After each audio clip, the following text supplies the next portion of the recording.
All right, what's going on, everybody? So I'm here just on a nice walk, and I want to give you guys this quick encouraging word. So oftentimes when I'm outside, I'll be approached, and this happens very, rarely, if at all, but I can count the number of times that this has happened to me, for which when people see me and they recognize me, they'll often try to conjure up all of what they know of me, or maybe like a summary of me, and they'll try to introduce themselves in that way. Like, oh, hey, you're that YouTuber who talks about XYZ. Oh, hey, you're that guy who talks all about that Trump prophecy stuff and all those issues, right? Oh, you're that one person. And often, because I'm not certain of where they stand, whether it's a hostile thing, whether it's a objective thing, whether it's a sort of empathetical and warm and welcoming sort of feeling, I often have to just kind of step back and hear them out. The first thing I don't do is make any accusations and defend myself and think, oh, what? No, that's not me. That's not my title. You shouldn't summarize me like that. But rather, just let them speak and then have this dialogue and then talk it out. And often I'll keep it short and then it'll just be kind of cordial. But I say this because it reminds me of Peter. And many of us are struggling with this problem today. Peter rejected Jesus 3 times.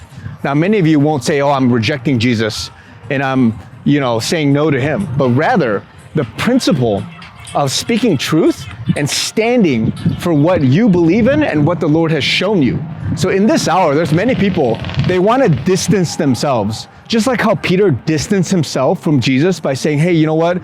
I don't want any ruckus. I don't want to fuss. I don't want people to judge me. I don't want to be lynched.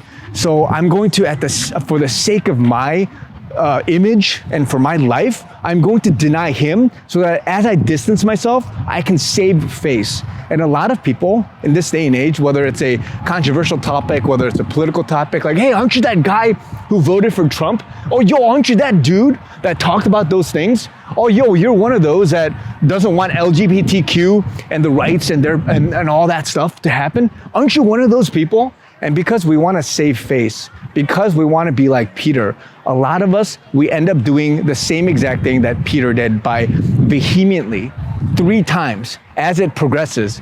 It says that Peter cursed. He said, like the 3rd time, he just like cursed, like, no, that's not me. And he started vomiting, manifesting these words because he was so against wanting to be attached or associated with the truth that he was with Jesus.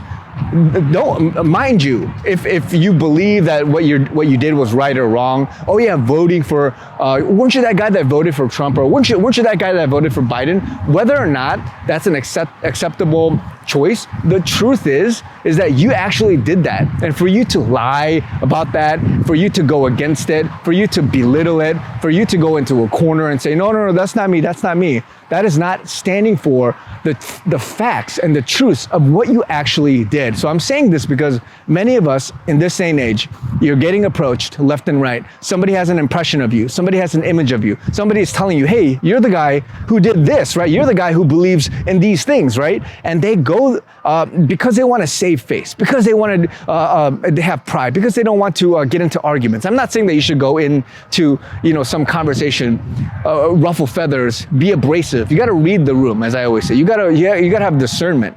But what I'm saying is that, are you standing for truth? Are you one of those people, just like Peter, that's going to cower when you do things, you say things behind closed doors, and then when it comes up for which you are engaging with a person, that person is right in front of you. That person comes at you.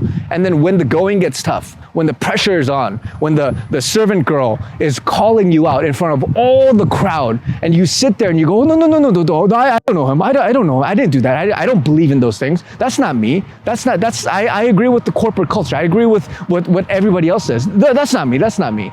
What are you going to do in this day and age, for which there are a lot of people that are wishy-washy? There's a lot of people that have a weak spirit. There's a lot of people that want to have go on the bandwagon and support what everybody else is saying. Where are the people that are going to stand up and not deny Jesus, not deny truth, not deny righteousness, but to stand up and say, you know what? One person matters. A group of us matter. What you do in the small, quiet place matters. What you do when you have that small interaction, that 10 seconds, that 2 minutes that you have of that with that person, how are you going to conduct yourself? because they're going to see you. They're going to see you in that small little interaction, judge you, gauge you, and see what you stand for. The more that we stand for truth and righteousness, and in our interactions, stand up and say, hey, you know what? You're right.